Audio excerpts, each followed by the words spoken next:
sendiri yang telah dipanggil keluar dari kegelapan kepada terangnya yang ajaib untuk memberitakan Injilnya.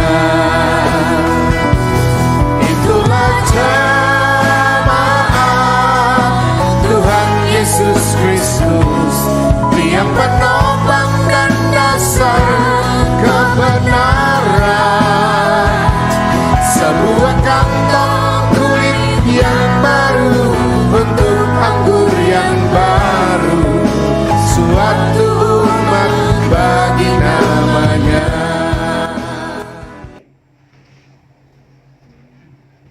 Ya, salam sejahtera bagi kita semua yang dikasihi Tuhan. Shalom.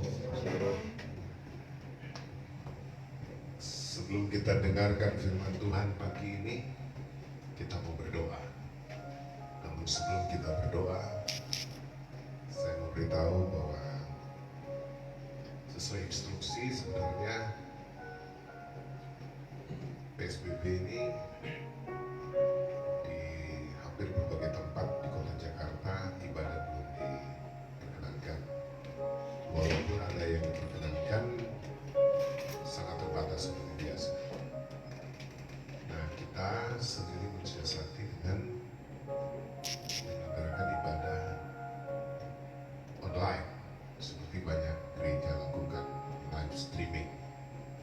Nah, itu sebabnya saudara-saudara pada ibadah online seperti ini kita yakin kuasa Tuhan tidak dibatasi. Dan percaya juga bahwa firman Tuhan menembus ruang dan waktu. Sehingga walaupun mungkin ada jemaat yang tidak sempat ikut siaran langsung ini, tapi ada siaran tundanya karena ini live dan record. Maka saya percaya juga kita sama-sama mendukung supaya mereka tetap dapat menikmati hadirat Tuhan, kebenaran firman Tuhan, karena ibadah kita adalah ibadah di dalam roh dan kebenaran. Jadi tidak peduli tempatnya bagaimana, situasinya bagaimana, seperti juga yang kita alami saat ini, tapi saya percaya di hati kita Tuhan bertahta. Amin, saudara. Amin. Baik, siapkan hati saudara, kita berdoa.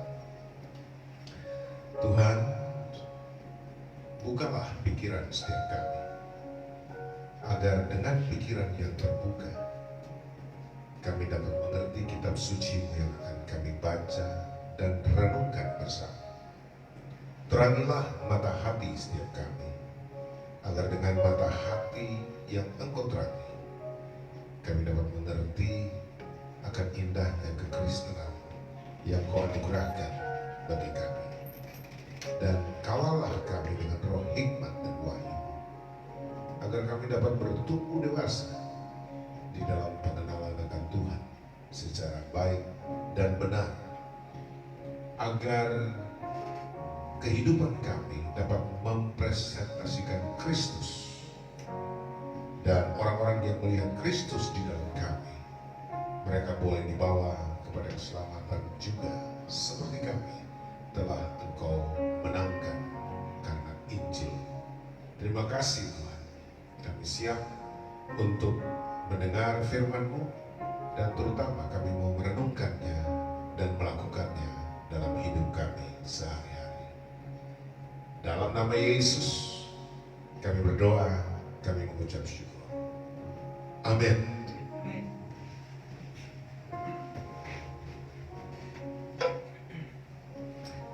Kita buka Ulangan pasal 6.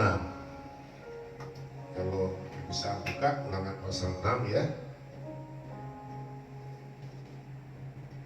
Sesuai dengan instruksi gembala di tempat ini, kita mulai dengan khotbah serial Ulangan pasal 6.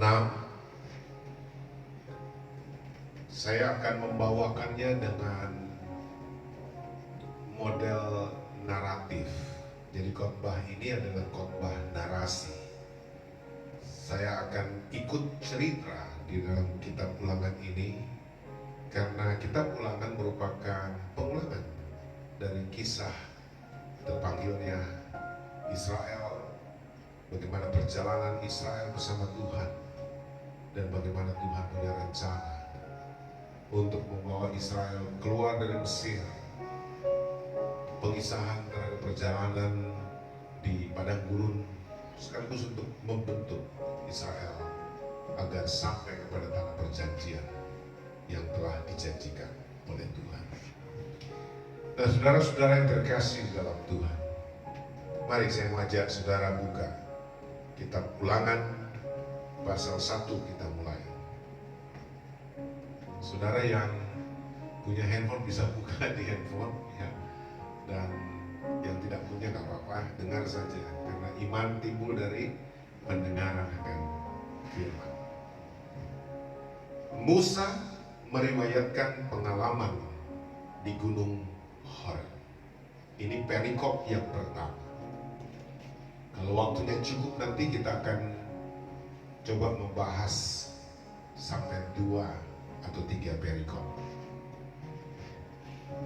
Musa meriwayatkan pengalaman di Gunung Horeb. Pengalaman itu harus diriwayatkan. Riwayatkan itu artinya diceritakan, dan kalau bisa terus diceritakan supaya didengar dan diceritakan lagi turun temurun. Apalagi itu pengalaman bersama dengan Tuhan. Saudaraku, saya tidak pernah lupa pengalaman saya sejak pertama kali saya bertobat. Sejak pertama kali saya menerima kelahiran baruku. Sejak pertama kali saya dijamah Tuhan. Sejak pertama kali saya menyerahkan hidupku kepada Tuhan, saya tidak pernah melupakannya. Kadang di berbagai tempat saya terus bercerita tentang pengalaman itu.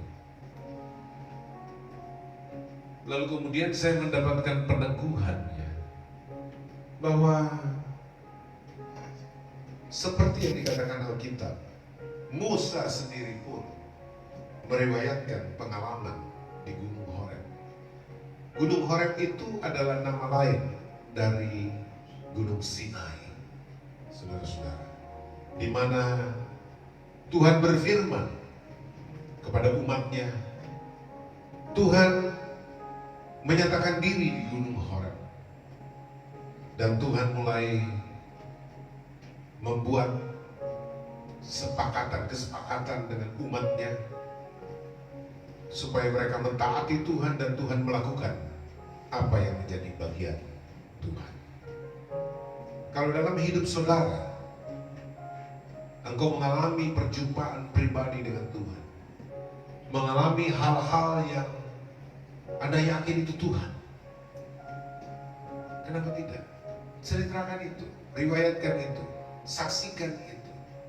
Karena salah satu panggilan kekristenan bukan hanya panggilan berkoinonia, bersekutu, bukan cuma itu, tetapi panggilan untuk bersaksi, marturia, dan panggilan untuk berdiakoni sosial, untuk menyatakan kasih Kristus dalam pelayanan kasih kita kepada sesama kita manusia.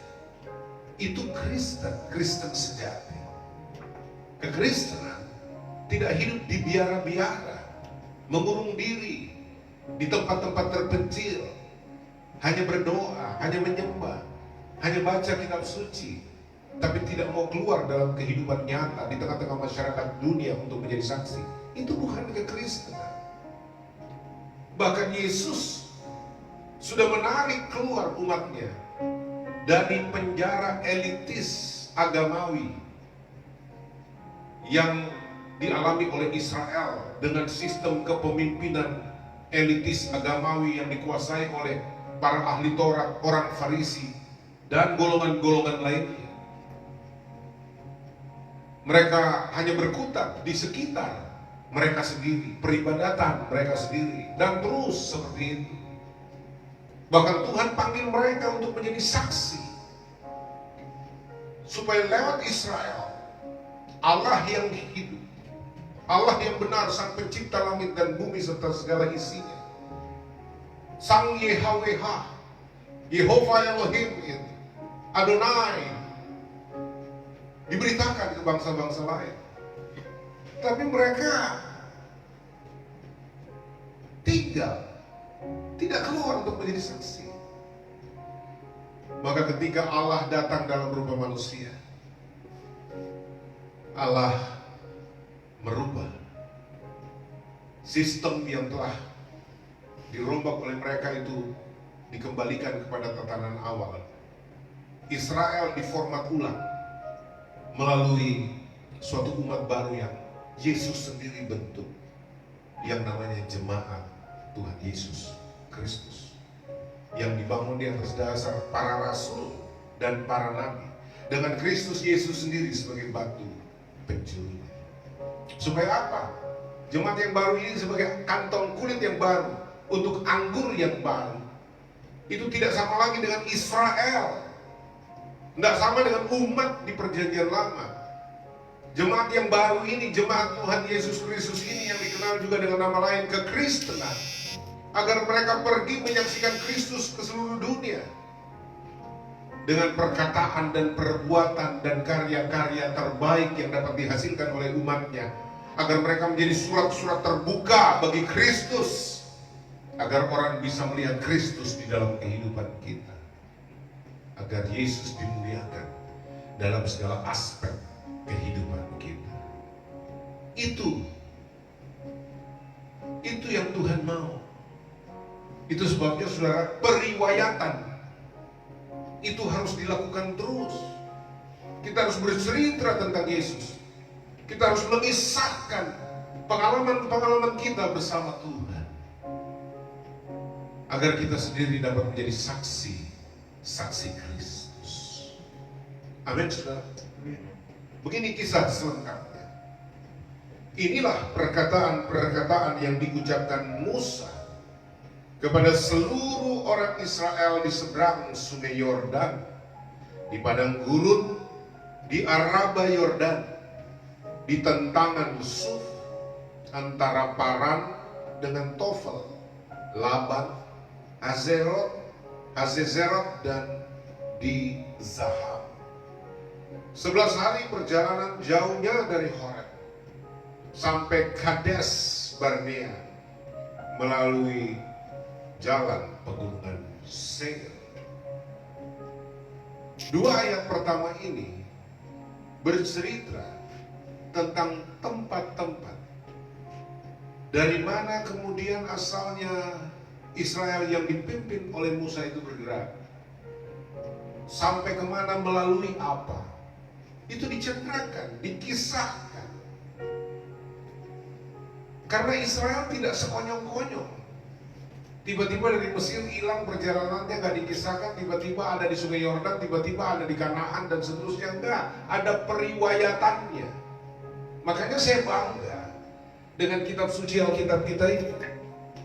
Karena kitab suci Alkitab ini, saudara-saudara, ini adalah kitab terlengkap yang Tuhan sediakan bagi umatnya. Bukan sekedar mempedomani bagaimana caranya kita hidup bertuhan, tetapi kisah, Alkisah, bagaimana Tuhan mulai menyatakan dirinya. Alkitab mencatat dengan lengkap siapa dia, bagaimana dia, berapa dia. Tuhan menceritakan tentang dirinya.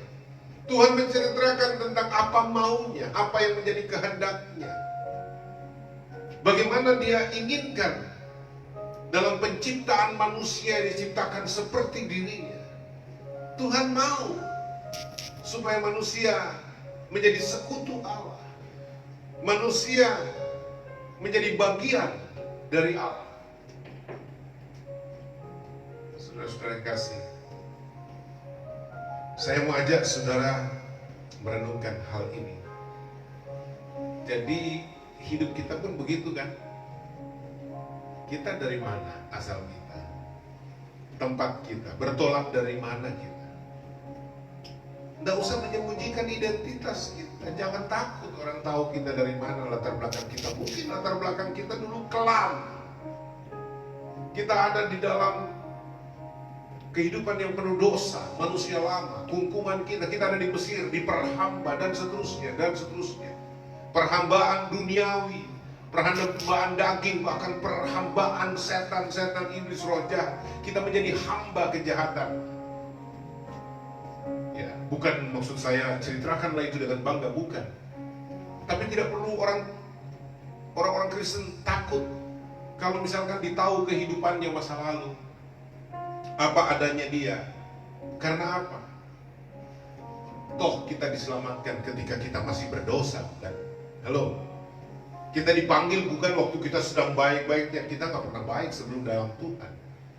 Kita ini orang bejat, kita ini orang jahat. Tapi karena kasih karunia Tuhan, karena anugerah, karena kemurahan Tuhan, bukan karena kuat dan gagahnya kita, tapi karena anugerah kita dipanggil Tuhan. Amin, saudara. Kita diselamatkan oleh karena iman, itu anugerah.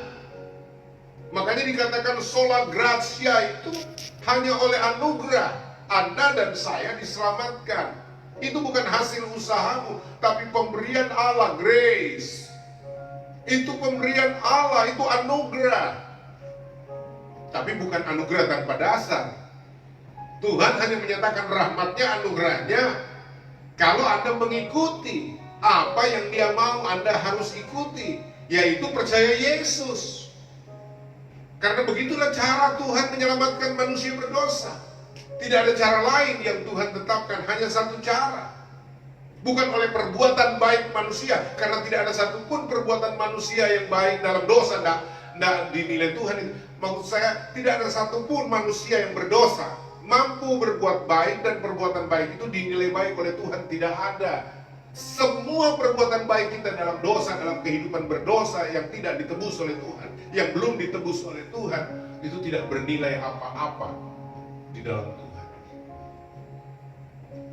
Karena yang Tuhan menghendaki adalah pertobatan. Jadi dari mana asalnya kamu? Di mana Tuhan memanggilmu? Lalu kau mengalami pertobatan di mana?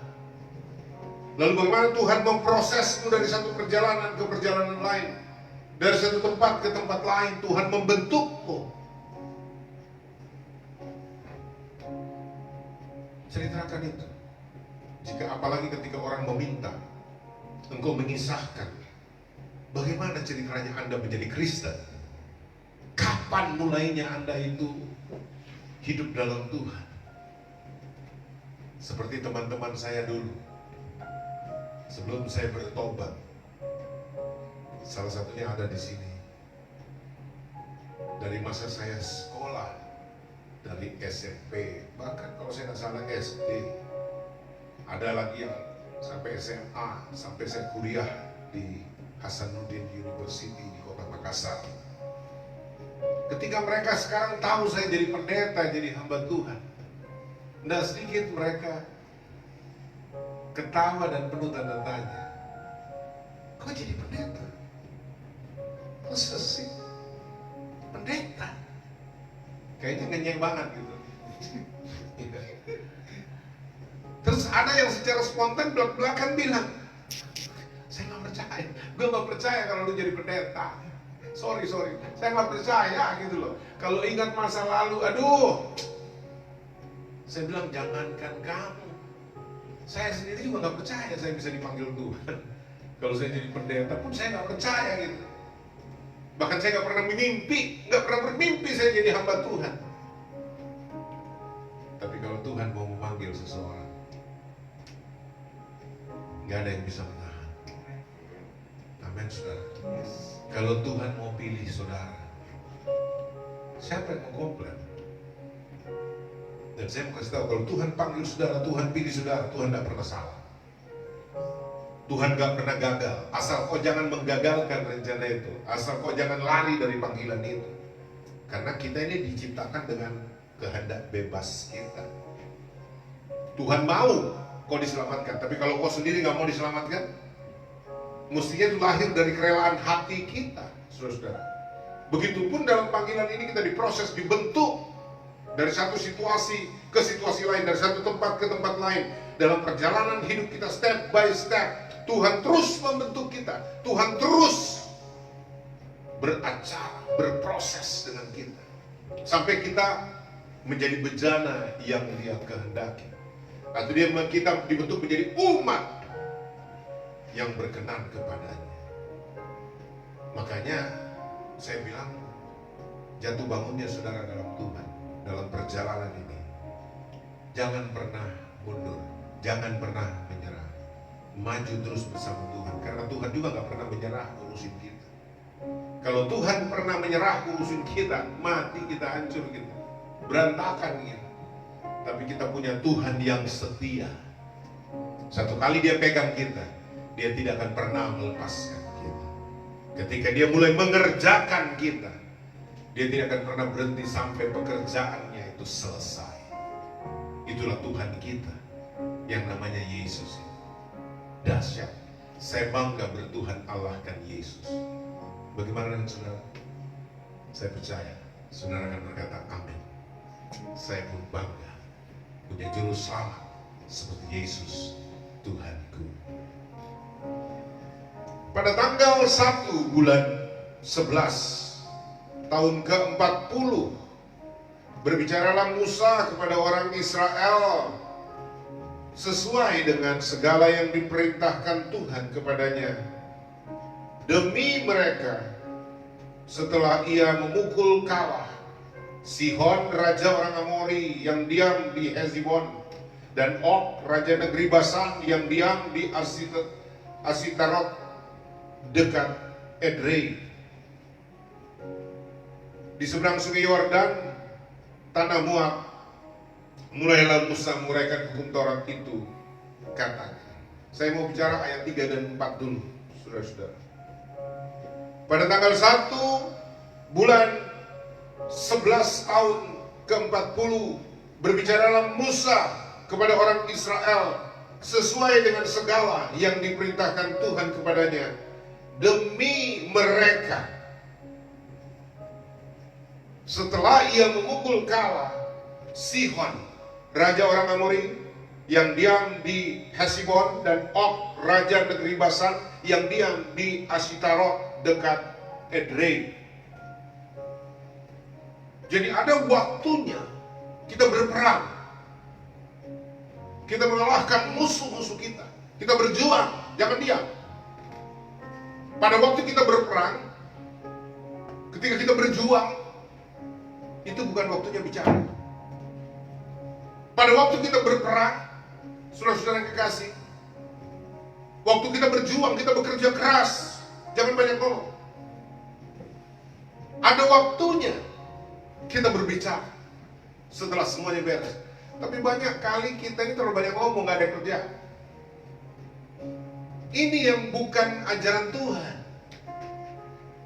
Tuhan mengajarkan kepada umatnya, mereka harus lebih banyak berkarya, bekerja, berbuat.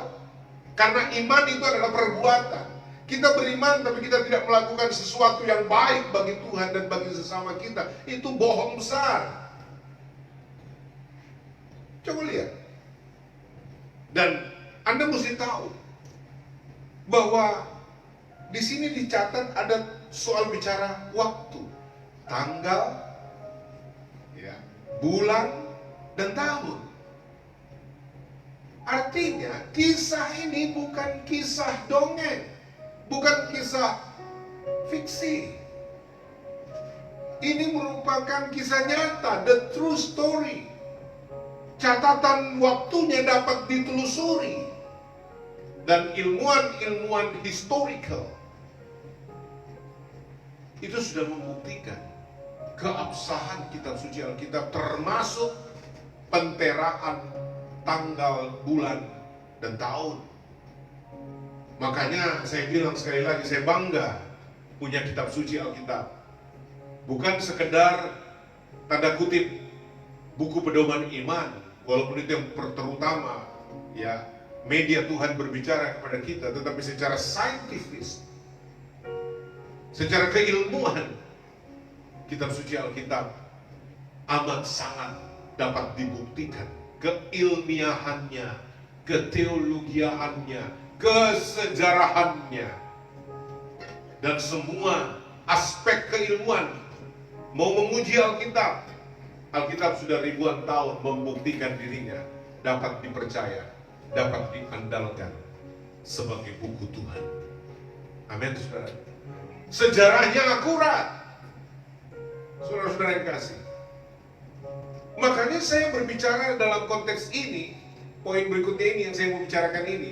Tadi bicara tempat, ya. Orang harus tahu kita orang Kristen di mana. Kita ini orang Kristen Indonesia, bro. Halo, tempat kita di Indonesia. Tuhan mau kita menjadi saksi Kristus di Indonesia. Makanya Tuhan berbicara dalam bahasa Indonesia. Makanya ada kitab suci Alkitab dalam bahasa Indonesia. Ada lembaga yang Tuhan percayakan untuk mengurusi penerjemahan kitab suci dari bahasa aslinya, Ibrani, Aram sedikit, dan Yunani ke dalam bahasa kita, bahasa Indonesia, yaitu lembaga Alkitab Indonesia. Udah, jangan sok pinter, jangan sok segala macam kritisi lembaga-lembaga yang ada yang Tuhan pakai ini. Mari kita saling percaya. Setiap orang Tuhan pakai dengan tugas dan fungsinya masing-masing. Amin, saudara. Ya. Jangan saudara menganggap dirimu hanya engkau yang dipakai Tuhan. Ada orang-orang yang dipakai Tuhan dengan talenta dan karunia yang berbeda-beda, dengan tugas, fungsi, dan tanggung jawabnya yang berbeda-beda. Jangan mengecilkan pemakaian Tuhan kepada setiap orang. Amin, saudara. Makanya saya orang yang menghargai sekali keberadaan lembaga Alkitab Indonesia.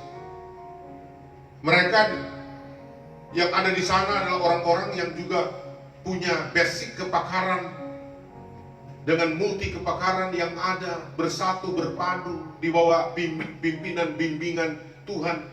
Pengurapan Roh Kudus bekerja dengan talenta dan karunia, dengan keahlian masing-masing. Akhirnya kita dapat menikmati yang namanya kitab suci Alkitab yang sangat memberkati kita di Indonesia. Itu kalau bicara tempat. Bicara waktu, bahwa setiap kita ada dalam waktu Tuhan. Selama kita masih hidup, saudara-saudara, tahun berapa saudara lahir, tanggal berapa, bulan apa saudara lahir, ya saudara harus ingat juga. Karena kita bicara waktu, kita harus bisa meriwayatkan waktu kehidupan kita. Makanya kenapa kita merayakan ulang tahun kita. Kita mengingat kembali 18 Januari tahun 1966 yang lalu, seorang Joshua Tewu dihadirkan ke muka bumi. Sejak itu, sejak kelahirannya dari keluarga Tewu Waturandang misalkan, dia dipelihara Tuhan. Tuhan izinkan dia masuk di sekolah ini, sekolah itu, terus bertumbuh, berkembang, masuk dalam kehidupan latar belakang sosial kemasyarakatan pada waktu itu di tempat tertentu. Beberapa kali pindah keluarganya dari satu rumah ke rumah lain dan seterusnya. Waktu terus bertumbuh. Jatah hidupnya Joshua Tewu sesuai Alkitab dengan yang lain-lainnya 70 tahun. Kalau dia kuat 80 tahun, insya Allah saya lebih sedikit 82. Karena saya berdoa, Tuhan saya nggak mau mati cepat.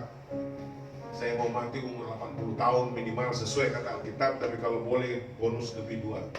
Tapi bukan sebagai nenek-nenek yang tapi saya mau kuat karena saya melayani Tuhan. Halo. Karena saya lihat kemarin juga saya diteguhkan, ada seorang pimpinan sekolah datang masih tegap, masih lincah sekali jalannya, bersemangat sekali gitu. Setelah saya tahu umurnya berapa, 78 tahun. Tapi dia energik banget, ingatannya kuat sekali, ngomongnya juga. Waduh, saya bilang Tuhan ini kan kayaknya sengaja kau hadirkan beliau ini di sini kami ngomong. Dia salah seorang ketua STT di Indonesia. Dia datang berkunjung karena merasa diberkati dengan video YouTube yang kami buat, dan dia ingin melihat secara langsung tempat kami memproduksi video-video YouTube pembelajaran Walaupun menurut beberapa orang ada kontroversi. Biasalah, versi yang berbeda kan kontra itu berbeda gitu loh. Tapi dia sangat tertarik, tidak sedikit orang diberkati, termasuk saudara saya Herianto Maripun. Dari Singapura, dia dengar khotbah-khotbah kita, dari video-video kita. Dia mulai terpanggil melayani Tuhan. Dia, aduh gimana ya? Dia gelisah. Ada jawaban, Pak, ada panggilan Tuhan yang harus dia jawab, harus dia responi. Sampai pada perkara baptisan. Di telepon saya, Pastor, saya akan ke Jakarta. Boleh nggak saya bertemu? Pastor, saya mau dibaptis sesuai dengan baptisan kita. Saya mau melayani, boleh nggak saya didampingi? Anda di mana? Saya di Singapura. Tapi saya akan turun, saya akan tinggalkan pekerjaan saya. Saya mau melayani Tuhan. Wow. Saudara,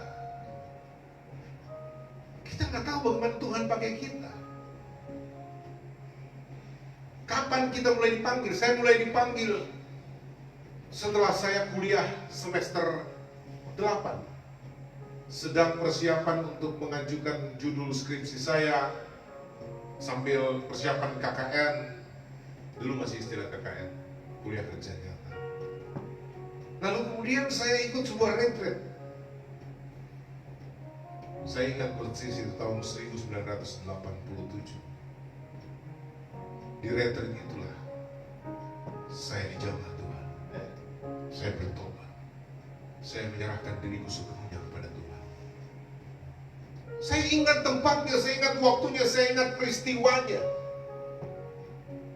Kita nggak bisa melupakan tempat, waktu, peristiwa, kapan Tuhan mulai berurusan dengan kita. Kapan Tuhan memanggil kita secara spesifik. Saudara, perjalanan Kristen adalah perjalanan sejarah bersama Tuhan. Kita ada dalam sejarah Tuhan. Amin, saudara. Anda tidak kebetulan lahir loh. Saya mau kasih tahu siapapun Anda tidak kebetulan lahir di dunia.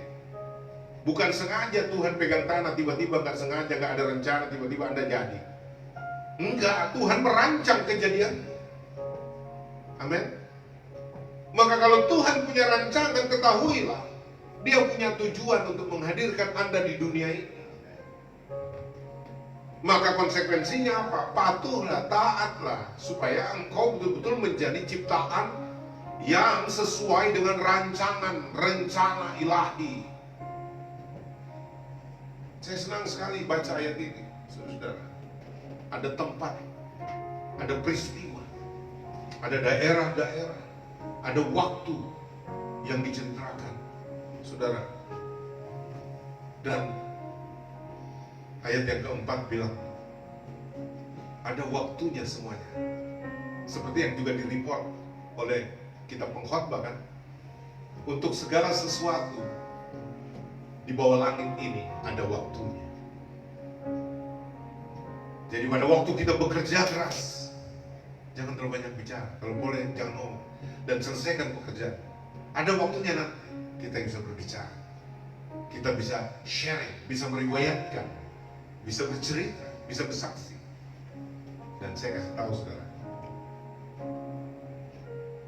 banyak orang, banyak gereja tepatnya, terutama di kalangan Pantekosta karismatik, itu gampang sekali mimbar itu diisi oleh orang-orang yang sekedar ingin bicara. Siapa yang mau bersaksi, menyaksikan cinta Tuhan? Mari kita nyanyi. Lalu kemudian ada jemaat yang naik, belum lagi berdiri benar-benar, udah nangis. Saudara-saudara, tolong doakan. Suami saya hilang. Dan kemana sudah beberapa lama gak pulang.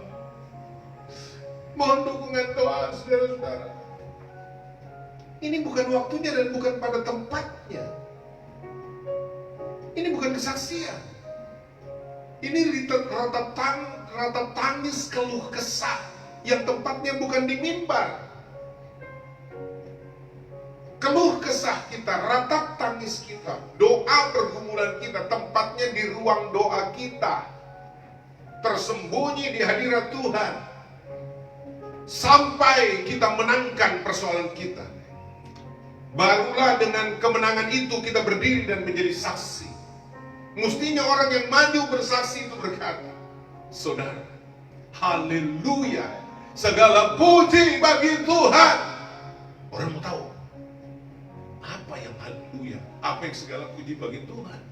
Ini orang saya tahu selama ini hidupnya hancur, keluarganya berantakan, tapi kok dia sekarang berdiri dengan semangat, dengan muka berseri-seri. Ada apa dengan orang ini? Lalu orang itu berkata, seperti yang saudara ketahui, selama berapa saat lamanya saya masuk dalam pencobaan, saya ada masalah besar. Tetapi betul kata Alkitab, Tuhan itu hidup, Allah kita luar biasa. Sehingga kalau saya bisa berdiri sekarang saat ini karena hasil kemenangan yang Tuhan anugerahkan bagi saya. Suami saya kembali, bukan cuma sekedar pulang gembel, tapi pulang dengan pertobatan. Tuhan menjamah hatinya sehingga dia betul-betul bertobat. Dan saya melihat pembaruan yang nyata, saudara-saudara, berbeda sekali. Dan saya tahu Tuhan berkarya kepada dia. Dan kehidupan rumah tangga kami dipulihkan, pekerjaan kami terima, luar biasa pemeliharaan Tuhan dan seterusnya. Maka saya berdiri di sini berkata, Tuhan ajaib. Jangan pernah menyerah. Kalau ada masalah, bawa kepada Tuhan. Tuhan dapat diandalkan. Jangan pernah takut berharap kepada Tuhan, karena diberkatilah orang yang mengandalkan Tuhan dan menaruh harapannya kepada Tuhan. Mestinya kesaksian isinya seperti itu. Amin, saudara. Bukan berdiri di mimbar lalu bicara kekalahan, baru berbicara ketidakpastian. Itu tidak boleh. Makanya ada saatnya kita berbicara setelah kita menang perang. Orang yang kalah perang nggak bisa ngomong gitu loh. Apa yang dia mau ngomong? Kalau peperangan hidup ini dia kalah, masa dia berhenti nih? Saudara, kayaknya gue bingung, Tuhan ada nggak ya? Itu bukan kesaksian, saudara-saudara. Bayangkan saya sudah 5 tahun, 7 tahun dalam persoalan ini. Tuhan gak tolong, Tuhan di mana? Tolong bantu saudara-saudara, cari Tuhan dong. Kasih tahu, laporin saya punya persoalan. Tolong juga gue dong, kalau memang Tuhan ada ya. Kesaksian apa ini? Ini bukan kesaksian kalau begini. Amin, saudara. Kesaksian itu kita pernah mengalami masalah, kita mengalami perjuangan, kita mengalami pencobaan, bahkan kita hancur dalam sebuah peristiwa, tapi kemudian kita bisa bangkit lagi karena pertolongan Tuhan, anugerah Tuhan berlaku, kuasa Tuhan berlaku, kasih Tuhan berlaku, kemuliaan Tuhan berlaku, lalu kita bisa berdiri dengan kemenangan, lalu kita bisa saksikan kehebatan, keluar biasaan Tuhan. Itu baru kesaksian.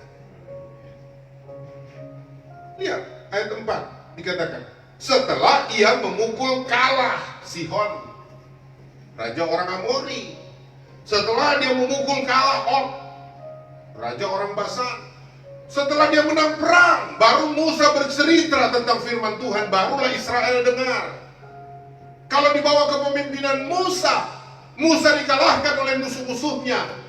Ya, apa yang mau diceritakan kepada umat Tuhan? Saudara, kita tetap percaya Tuhan ya. Umat Tuhan bilang begini, percaya apa? Lu aja hancur, lu aja kalah, mau percaya apa? Gitu.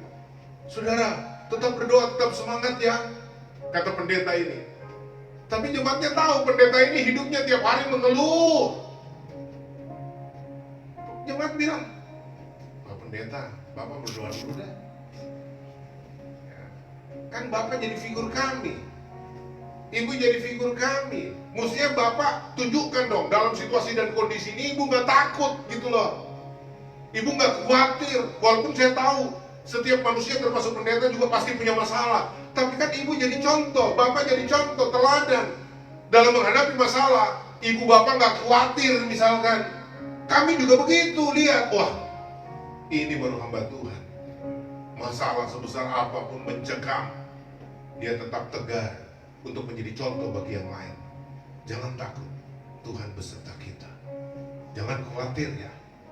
Kita sedang ada dalam masalah, iya. Tapi percayalah, Tuhan sudah berjanji tidak akan membiarkan apalagi meninggalkan kita. Dia berjanji akan menyertai kita senantiasa. Mari kita terus berdoa, jangan lemah, kita kuat. Terus jemaat lihat, pendetanya memang begitu. Hamba Tuhan memang seperti itu. Oh, mereka juga akan bersatu dengan sendirinya. Mereka akan kuat dengan sendirinya. Amin, saudara. Ini masalah pandemi. Ya. Ada pendeta dengan ketakutan yang berlebihan. Apa namanya dalam bahasa Ibrani? Parno ya. Paranoid banget gitu loh. Sampai pendeta keluar dengan 4 lapis. Ya. Sudah pakai masker. Terus apa lagi? Pakai kaca, pakai ATK, tutup lagi, lapis lagi, terus pakai baju antivirus. Pendeta coba mau bicara iman, saudara, kita harus beriman tapi penuh perlindungan dengan ketakutan. Saya bilang sama saudara di sini selalu, Anda datang sini tidak akan terjangkit, tidak akan tertular virus apapun. Ya, ini bukan bicara kesombongan, ini bicara iman. Kau tidak akan tertular dan tidak akan menularkan. Karena apa? Saya percaya proteksi diri kita sebagai orang percaya itu sampai 9 lapis. Pertama, imun tubuh kita sendiri sebagai orang percaya, apalagi kita sudah bertobat ini, sudah sungguh-sungguh dalam Tuhan, imun kita sempurna dalam diri kita, yang diciptakan bawaan dari tubuh kita, jasmani kita. Orang berdosa pun, orang yang tidak kenal Tuhan pun punya imun itu Tuhan berikan. Kedua, kita punya apa lagi saudara-saudara? Ada darah Yesus yang membungkus kita. Kuasa darah Yesus itu menjadi perisai dari ujung rambut sampai ujung kaki. Tuhan pelihara kita, Dia bungkus kita dengan kuasa darah Yesus. Di dalam diri kita ada Roh Kudus yang lebih besar dari kuasa manapun yang ada di dunia ini. Apalagi ada malaikat-malaikat Tuhan yang berkawal di sekitar kita. Bapak punya malaikat sendiri, Pak, malaikat pribadi, minimal 2 yang berjaga-jaga di sekitar Bapak, Ibu, dimanapun Anda pergi, ada malaikatmu yang menyertai, mengawal engkau. Kita punya bodyguard. Bodyguard kita itu adalah malaikat. Setiap orang punya bodyguardnya, punya malaikatnya, saudara-saudara. Dan belum lagi kita bicara ada pasukan malaikat yang disediakan berkawal di sekitar rumah kita, tempat kediaman kita, rumah Tuhan, saudara-saudara. Ya, apalagi firman Tuhan. Firman Tuhan berkuasa. Iman kita, iman adalah perisai yang tidak tertembusi. Iman mengalahkan dunia. Amin, saudara. Kalau saya mau cerita banyak hal, makanya orang Kristen tidak ada dasarnya untuk takut, walaupun kita tidak anggap enteng situasi dan kondisi, bukan. Tapi janganlah juga kemudian, apalagi seorang pendeta, seorang hamba Tuhan, menunjukkan ketakutan yang berlebihan. Seperti orang yang tidak punya iman sama sekali. Bagaimana jemaat bisa juga menaruh iman, percaya, kalau lihat pemimpin rohaninya aja penuh ketakutan, penuh kekhawatiran. Itu yang saya maksud. Amin, saudara. Musa saja, Musa ini berhadapan dengan begitu luar biasanya musuh yang menyerang dalam memimpin Israel. Belum lagi tiba-tiba ular kedung dan kalajengking di padang gurun. Belum bahaya alam, belum bahaya serangan musuh, belum lagi roh-roh jahat, belum lagi tantangan rintangan alam, bertemu dengan laut, tidak ada jalan, dan seterusnya. Tapi bersama Tuhan, Musa sudah membuktikan bahwa Tuhan Allah Abraham, Allah Ishak, Allah Yakub, ya, itu adalah Allah yang luar biasa, yang sekarang kita kenal sebagai Yesus. Allah Abraham, Allah Ishak, Allah Yakub telah menyatakan dirinya dalam rupa manusia. Manusia terkurang, Sang Mesias, Juru Selamat kita. Jadi saudara, apa yang kita perlu takutkan? Tapi kita harus raih dengan peperangan rohani. Kita tidak bisa menghindar dari peperangan rohani. Ada yang harus kita kalahkan. Paling tidak kita kalahkan daging yang menjadi raja selama ini. Kita dikuasai oleh daging. Keinginan daging yang menguasai kita. Keinginan daging itu menjadi raja. Itu harus dikalahkan. Lalu apa lagi? Keinginan dunia, godaan dunia, ya, nafsu dunia, kalahkan. Kita sudah diberi kemampuan. Ada Roh Kudus, Holy Spirit, the power of God in your life. Itulah yang menjadi modal kita. Kita bisa mengatakan tidak kepada dosa. Kita bisa mengatakan tidak terhadap keinginan daging. Kita bisa mengatakan tidak kepada keinginan dunia. Kita bisa berkata, iblis, enyah kau. Dalam nama Yesus, enyah kau. Kita punya kuasa ini. Tapi kita harus berperang. Kita harus melawannya. Tuhan sudah kasih itu. Dan kita harus pakai. Saudara-saudara. Makanya saya suka ajar teman-teman, anak-anak Tuhan, kamu kan sudah punya kuasanya. Roh Kudus sudah diberikan, firman sudah diberikan, pedang roh itu. Apalagi iman sudah dianugerahkan. Apalagi firman Tuhan sudah diberikan. Kuasa darah Yesus melindungi dan sebagainya. Jangan lagi suruh Tuhan. Kan kita kadang-kadang ada di orang ngomong, Tuhan, usirlah Tuhan, katanya. Apa yang mau diusir? Usirlah setan iblis Tuhan dalam namamu, Tuhan usirlah. Tuhan bilang kau yang mesti usir, karena kau sudah diberi kuasanya. Jangan suruh Tuhan lagi. Bisa paham maksudnya? Mestinya kita gunakan nama Yesus, kuasa roh Allah yang ada dalam diri kita. Kita katakan kepada setan, enyah kau setan, dalam nama Yesus. Enyah kau persoalan, enyah kau masalah. Lakukan apa yang menjadi bagianmu. Tuhan akan lakukan apa yang menjadi bagian Tuhan. Kalau kita sudah berperang, kita sudah menang. Dan pasti peperangan kita pasti menang. Karena Alkitab bilang kita ini lebih dari pemenang. Artinya apa? Tuhan yang bertanding, Tuhan yang menang, Yesus yang menang. Kita ikut dalam barisan sang pemenang. Kita juga otomatis jadi pemenang. Dan digaransi pasti menang. Apalagi Tuhan beserta kita. Amin, saudara. Jalani hidup dengan penuh kepastian, jangan takut, saudara. Saya selesaikan. Ayat 6 berkata, Tuhan Allah kita telah berfirman kepada kita di Horeb, demikian telah cukup lama kamu tinggal di gunung ini. Saya ulang.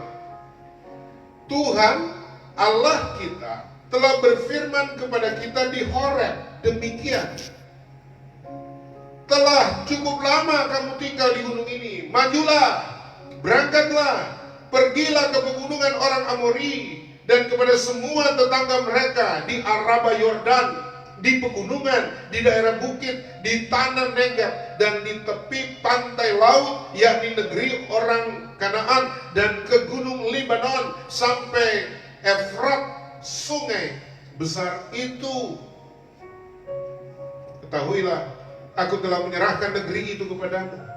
Masukilah, dudukilah negeri yang dijanjikan Tuhan dengan sumpah kepada nenek moyangmu, yakni Abraham, Ishak, dan Yakub, untuk memberikannya kepada mereka dan kepada keturunannya. Apa yang kita mau bahas pada ayat 6, 7, dan 8 ini, bagian akhir dari khotbah ini, adalah berdasarkan bermodalkan firman Tuhan, janji Tuhan. Halo, Tuhan berjanji, Tuhan telah berfirman. Ada tempat yang saudara bertanya, mungkin kapan dia berjanji, di mana dia berjanji? Kan ada orang gitu suka. Ya, ada tempat di Horeb, di Sinai. Pada waktu itulah Tuhan berfirman di sana. Bahkan Tuhan telah berjanji kepada nenek moyang kita, bapak-bapak leluhur kita, Abraham, Ishak, dan Yakub. Tuhan mengikatkan diri dalam perjanjiannya dengan Abraham, Ishak, dan Yakub, akan memberikan tanah Kanaan. Mereka akan masuk ke sana. Dan janji Tuhan adalah ya dan amin. Tuhan bukanlah manusia sehingga dia berbohong, bukan anak manusia sehingga dia menyesal kalau berjanji. Tuhan setia dan adil. Amin. Makanya Alkitab ini adalah janji Tuhan. Alkitab di tangan saudara adalah firman Tuhan. Bacalah seluruh janji Tuhan. Bacalah seluruh perkataan Tuhan itu. Lalu saudara bisa berdiri di atas dasar janji Tuhan. Dan saudara tidak perlu takut dikecewakan Tuhan. Saudara bisa berkata kepada Tuhan, Bapa surgawi yang baik, Tuhan, bukankah kau telah berjanji? Bukankah telah kau katakan? Bukankah engkau sudah bilang? Firman-Mu berkata Tuhan. Dan saya tahu engkau adalah Allah yang setia. Kita bisa berdoa seperti para nabi berdoa, bapak-bapak leluhur berdoa. Ya, Abraham, Ishak dan Yakub, bapak-bapak perjanjian ini, saudara. Saudara lihat. Dan bagaimana Yesus memberikan contoh ketika dia dicobai iblis. Dia berkata, ada tertulis. Ada tertulis. Ada tertulis. Bahkan dikatakan manusia hidup bukan dari roti saja, tapi dari setiap firman yang dikatakan oleh Allah, yang diucapkan oleh Allah. Bukankah kita punya seluruh perjanjian Allah pada kita, yaitu Alkitab, firman Tuhan? Apapun yang menjadi kebutuhanmu, apapun yang menjadi problemmu, apapun yang menjadi masalah, apapun yang menjadi persoalan, ada jawabannya, ada jalan keluar yang telah dijanjikan Tuhan. Hanya yang Tuhan inginkan adalah fellowship dengan Dia. Bangunlah hubungan pribadi dengan Tuhan. Kalau hubungan begini di gereja kan seminggu sekali, tapi setiap hari Tuhan mau kau ada di hadirat Tuhan. Artinya begini, nggak harus berlutut tiap hari sampai lutut belas. Nggak harus kita punya jidat ini sampai ke lantai berdoa terus sampai hitam-hitam 3 di sini, ya. Nggak harus begitu, karena doa kita dari hati. Kita sambil setir mobil, angkatlah hatimu kepada Tuhan. Kita sedang potong bawang, masak di dapur, bisa tuh kita berdoa tuh, Tuhan, terima kasih Tuhan. Sambil masak, haleluya, puji Tuhan. Sambil ngepel, sambil urus anak, sambil bekerja, bahkan sambil negosiasi dengan klien kita, kita bisa berkata, Tuhan berikan saya hikmat untuk berbicara dengan dia. Bagaimana caranya saya harus berbicara, yakinkan dia, dan seterusnya, dan seterusnya. Karena Tuhan hadir di hati kita. Amin, saudara. Tuhan tidak butuh tempat-tempat khusus baru saudara bisa bertemu dia di situ. Enggak. Di bilik hatimu Tuhan ada dan selalu siap sedia menantikan engkau. Amin, saudara. Saya ada lagu itu, di pintu hatimu Tuhan menanti. Aduh, suaranya lembut merdu. Nggak ingat lagu itu? Aduh, kalau Tuhan berdiri di pintu hati kita, suaranya penuh kelembutan, selalu memanggil kita, memanggil dalam persekutuannya. Tuhan selalu ingin mendekat. Tuhan selalu ingin duduk berbincang-bincang dengan saudara-saudara terkasih. Karena Tuhan kita adalah Bapa yang sangat baik, Bapa yang setia, Bapa yang penuh perhatian. Amin. Ini Anda lihat baik-baik tuh. Nah, kalau Tuhan sudah berfirman, Tuhan sudah berikan janjinya, sudah jelas perintahnya, jangan lama-lama buang waktu. Ya, kalau kau sudah dibentuk, sudah diperlengkapi, sudah dipersiapkan, maju. Tuhan bahkan bilang sama mereka, sudah terlalu lama kamu duduk, sudah terlalu lama kamu diam, sudah waktunya maju. Ada orang sudah waktunya melayani, tapi masih terus saja mau dilayani. Ada orang yang sudah harus sebenarnya maju berperang, tapi terus masih belajar perang. Dengar saya, ada waktunya. Kalau Tuhan berbicara sama kita sekarang ini, sudah waktunya kita bergerak, sudah waktunya kita bertindak. Mungkin kita selama ini berdoa, tapi belum ada tindakan. Yang Tuhan mau Tuhan perintahkan kepada orang lumpuh, bangunlah, angkatlah tilam dan berjalanlah. Kalau orang lumpuh itu bilang begini, nah Yesus, lu tahu gue 40 tahun lumpuh, suruh bangun, suruh jalan, angkat tilam lagi. Ya. Tapi orang lumpuh yang dicatat Alkitab itu berkata, setelah dia mendengar perintah Yesus, firman Yesus, perkataan Yesus, bangunlah, angkatlah tilam dan berjalanlah. Oh, dia nggak tunggu, dia langsung bangun. Dan ketika keputusannya untuk bergerak, untuk bertindak sesuai perintah Tuhan, maka mujizat terjadi. Anda tahu nggak rahasia mujizat terjadi? Yaitu ketaatan terhadap firman Tuhan dengan iman.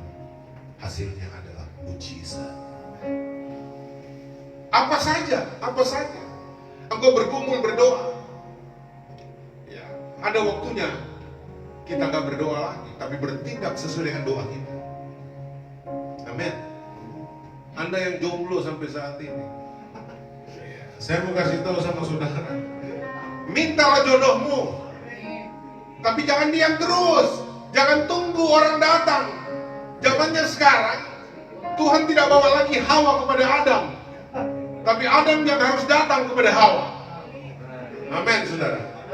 Bergerak, bertindak dengan iman, maka pasti dapat yang terbaik. Ya, saudara-saudara, tapi ingat kriterianya, harus laki-laki dengan perempuan. Karena saya lihat sekarang lagi viral, bahkan paus, pimpinan Katolik tertinggi, ini lagi viral, entah benar atau tidak, tapi sangat viral saya lihat. Bahkan sudah menyetujui untuk perkawinan GLBT. Apa tuh? Antar sesama. Apa? Emang tadi saya bilang apa? Terus protes ya? Kok demen protes pendeta? Nggak takut dosa? Ya kalau pendetanya salah ngomong, sudahlah dimaklumi, didoakan. Jangan diprotes, jangan dikritik, baru sambil ketawa ngeritik. Dosa banget kamu. Jadi bayangkan, pernikahan sejenis sudah disetujui oleh pimpinan tertinggi Katolik. Laki-laki boleh kawin dengan laki-laki, perempuan dengan perempuan, itu hak mereka. Harus dilindungi. Negara harus menghargai pilihan mereka. Makanya saya katakan, saudara-saudara, saya bersyukur ya, bahwa sebenarnya Tuhan Yesus telah menyatakan dirinya lewat lembaran-lembaran kitab suci Alkitab, bukan lembaran-lembaran petisi para petinggi agama termasuk di dalam kekristenan. Karena kadang-kala petisi-petisi, ketetapan, maklumat dari pemimpin-pemimpin agama, elit-elit agama itu salah, menyesatkan, bahkan menghancurkan umat manusia. Lihat aja, petisi agama, elit agama-agama memerintahkan harus dimusnahkan orang yang berlawanan, berseberangan dengan iman kami. Terjadi perang agama, terjadi crusade, darah tertumpah atas nama agama, atas nama Allah, atas nama Tuhan. Bayangkan. Makanya cukup sampai di Yesus dianiaya, dibunuh atas nama agama, digantung di kayu salib, dipermalukan atas nama Tuhan, atas nama agama. Sejak itu Yesus bersaksi, Yesus berkata, kasihilah sesama manusia seperti dirimu sendiri, dan juga kasihilah musuhmu. Sarungkan pedangmu, Petrus. Orang yang bermain pedang akan dimakan oleh pedang. Kalau orang lain membencimu, berdoalah buat mereka. Kalau orang memfitnah kamu, berdoalah. Kalau ditampar pipi kirimu, kasih pipi kananmu. Asal jangan dia pukul perut, nggak ada ayatnya, balas. Ada yang begitu? Enggak ada. Karena ada orang bilang Ya kalau pipi dia tampar Pak Pendeta, saya kasih yang kanan, ada ayatnya. Tapi kalau perut dia pukul, tidak ada ayatnya, beta balas. Bukan begitu, Bung. Halo, itu sudah mewakili semua secara fisik. Artinya orang yang memperlakukan kita kasar, orang menjahati kita, jangan balas kejahatan dengan kejahatan, tapi kalahkanlah kejahatan dengan kebaikan. Itu maksudnya. Bahkan mengasihi sesama seperti diri kita sendiri. Itu belum final. Tuhan bilang, kasih langsung. Karena kalau kau kasih sesamamu seperti dirimu sendiri, sesama perampok, sesama pembunuh, sesama preman, saling mengasihi, gitu loh. Mereka satu dengan yang lain, saling bisa menerima, saling bisa mengasihi. Ya. Sesama kaum beragama, mengasihi, tapi dengan agama lain, sorry. Ya. Sesama orang yang setuju dengan doktrin, ya, pemahaman teologi saya itu, ya, bisa. Tapi orang yang berseberangan dengan teologi kita, ya, dari ajaran bapak-bapak kayak yang atas semua, lawan, salibkan dia.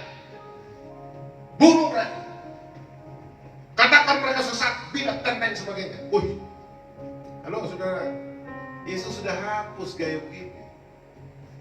Yesus bilang, sekalipun orang memfitnah kamu, diam, doakan mereka.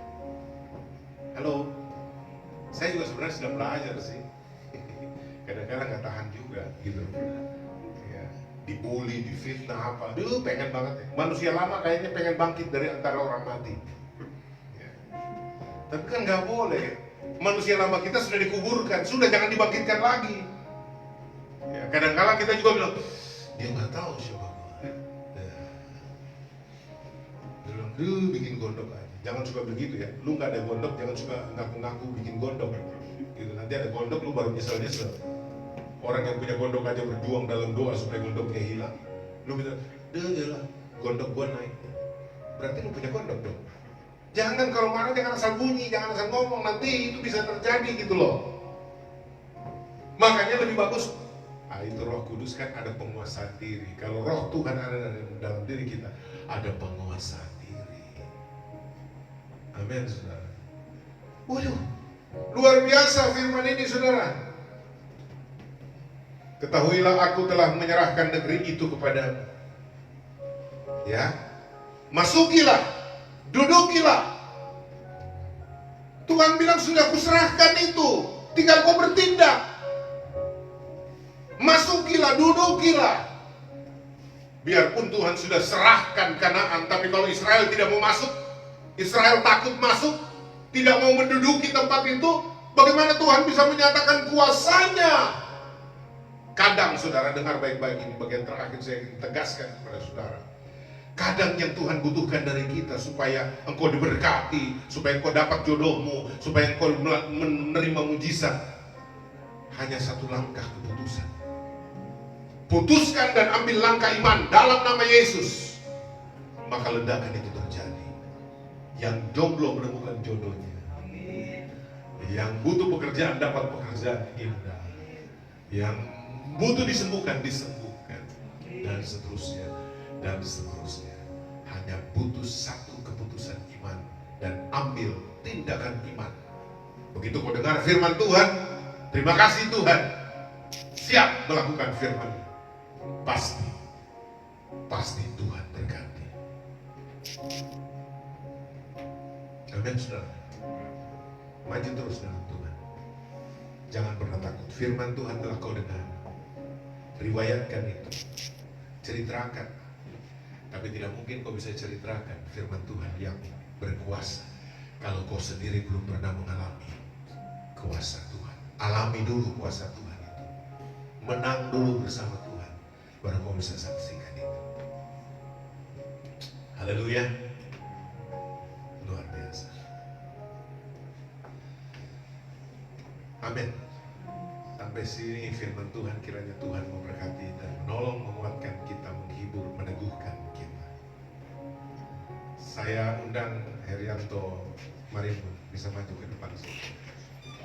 Ini saudara kita, dia dari Singapura, dia orang kapal di laut, bertahun-tahun di laut, dan kemudian dia memutuskan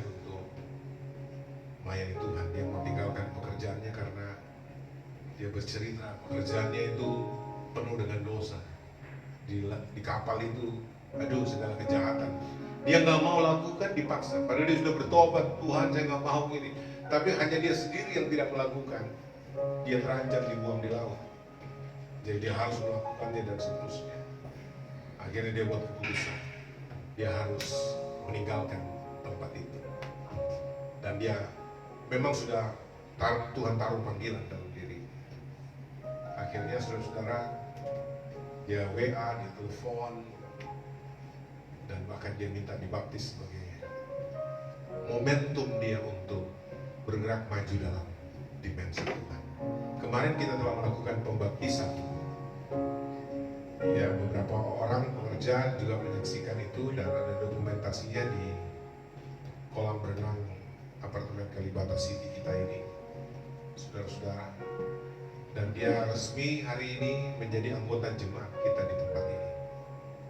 Ya, karena salah satu fungsi baptisan adalah menyatu tubuhkan orang yang baru percaya ke dalam tubuh Kristus setempat di tempat ini, yaitu jemaat Tuhan Yesus Kristus di Kalibata City ini. Dan baptisan juga berbicara tentang penguburan manusia lamanya dan kebangkitan manusia barunya dalam Kristus yang orang tidak lihat. Artinya gini, perubahan dalam diri seseorang yang sudah bertobat tidak kelihatan, itu perkara rohani kan. Tapi kesaksian Kristen menuntut tanda bahwa orang ini sudah mati bagi Kristus, bangkit bagi Yesus. Manusia lamanya dikuburkan di dalam air, manusia barunya dibangkitkan. Nah, saudara-saudara, baptisan adalah simbol, lambang yang Tuhan sendiri sudah tetapkan. Nah, dia lakukan kehendak Tuhan. Sebagai anak Tuhan, dia dibaptis. Kemarin sudah dibaptis dengan benar, dibaptiskan sesuai perintah Tuhan, diselamkan, ditenggelamkan, dan nama Yesus disebutkan dalam baptisan itu, di dalam nama Tuhan Yesus Kristus. Dan baptisan juga merupakan pintu gerbang dia untuk masuk dalam pelayanan kemartiran. Siap jadi martir Kristus. Martir artinya orang yang siap mati bagi Kristus, tapi juga sangat sukacita siap untuk hidup bagi Kristus. Mati bagi Kristus gampang, Herianto. Tapi hidup bagi Kristus itu yang susah. Ya. Itu sebabnya kita harus siap mati bagi Kristus, tapi harus hidup bagi Kristus.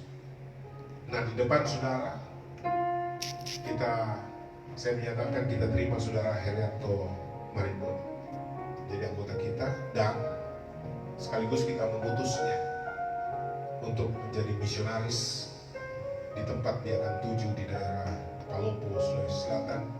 Dia terpanggil ingin buka penggembalaan jemaat Tuhan di Palopo. Memang saya nggak saksikan secara penuh, banyak sekali kesaksiannya, tetapi cukup saya sampaikan ini di depan saudara. Dan mari kita berdoa bersama supaya dia diutus. Kita sebagai tubuh Kristus di sini atas nama Tuhan mengutusnya supaya dimanapun dia berada, dia menangkan jiwa-jiwa bagi Kristus, dan lewat dia Tuhan menggembalakan umat, mengumpulkan orang-orang yang telah dia menangkan, yang dia satukan sebagai orang percaya, sebagai eklesianya Tuhan, sebagai persekutuan orang percaya. Kita berdoa ya buat dia, angkat tangan. Mari kita satukan hati kita berdoa. Tuhan Yesus, di hadapan jemaat-Mu bersama jemaat dalam persekutuan Roh-Mu yang kudus, maka dengan otoritas Kristus sendiri kami nyatakan bahwa sejak baptisannya kemarin, Herianto Marimbon adalah bagian dari tubuh Kristus di jemaat Tuhan Yesus Kristus di apartemen Kalibata City ini. Dan saudara seiman kami, hamba-Mu ini Tuhan, atas nama jemaat-Mu di tempat ini, dalam nama Yesus kami mengutusnya untuk menjadi pembawa misi bagi Kristus sebagai misionaris untuk memenangkan jiwa-jiwa bagi Tuhan, supaya yang belum percaya Yesus, ketika dia memberitakan Injil-Mu, menyampaikan firman-Mu, Roh Kudus bekerja, kuasa Tuhan bekerja, dan orang-orang dimenangkan bagi Kristus. Dan juga untuk membawa umat-Mu yang tersesat bisa kembali ke jalan yang benar. Kau berikan dia hikmat, kebijaksanaan, dan kepekaan rohani, dan sertai pelayanannya dengan tanda-tanda ajaib, tanda-tanda mujizat, tanda-tanda heran. Berikan hikmat perkataan, dan juga pintu-pintu rezeki berkat-Nya Tuhan bukakan, supaya dimanapun dia berada juga Tuhan buat dia berhasil. Terima kasih, kami serahkan Herianto Marimbun di dalam tangan pengasihan dan kuasa Tuhan. Dalam nama Yesus, haleluya, haleluya, amin.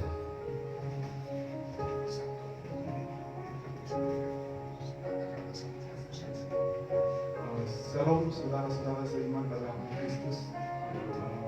Perkenalkan, nama saya Herianto Marimbun, asal dari kota Palopo. Saat ini saya puji Tuhan karena kemurahan Tuhan sehingga saya boleh datang di tempat ini untuk menerima Tuhan Yesus Kristus sebagai Tuhan dan Juru Selamat saya pribadi, sehingga saya boleh dibaptis oleh hamba Tuhan Bapak Pendeta Bapak Pastor Joshua Teo di tempat ini. Selanjutnya, setelah saya pulang meninggalkan tempat ini, saya ingin kembali ke tempat asal saya, tempat di kelahiran saya, yaitu di kota Palopo, daerah Sulawesi Selatan. Saya mohon dukungan saudara-saudara untuk tetap kita satu dalam doa untuk misi saya, untuk memperkenalkan Tuhan Yesus Kristus kepada keluarga saya yang masih belum percaya dengan Tuhan Yesus. Amin. Terima kasih. Oke, puji Tuhan. Kita beri tepuk tangan. Ya, mari saudara kita berdoa. Terima kasih Tuhan Yesus untuk firman-Mu yang sudah disampaikan. Dari keterbatasan hamba-Mu ini, menatalayankan kebenaran firman-Mu. Biarlah Engkau sendiri yang menyempurnakannya, dan kemudian mengutraikan itu di hati dan pikiran kami, dan oleh kuasa Roh-Mu, firman itu menjadi rema, menjadi suara Tuhan untuk menuntun membimbing kami di setiap langkah perjalanan hidup kami ke depan. Hari-hari yang akan kami tapaki ke depan, biar Tuhan sendiri yang dimuliakan sebagai buah pelayanan dalam kehidupan kami. Kami semua yang ada Tuhan berkati. Dalam nama Yesus kami sudah berdoa, kami mengucap syukur, dan berkat-Mu ada atas umat. Haleluya, haleluya. Bersama kita semua katakan amin. Suatu umat bagi nama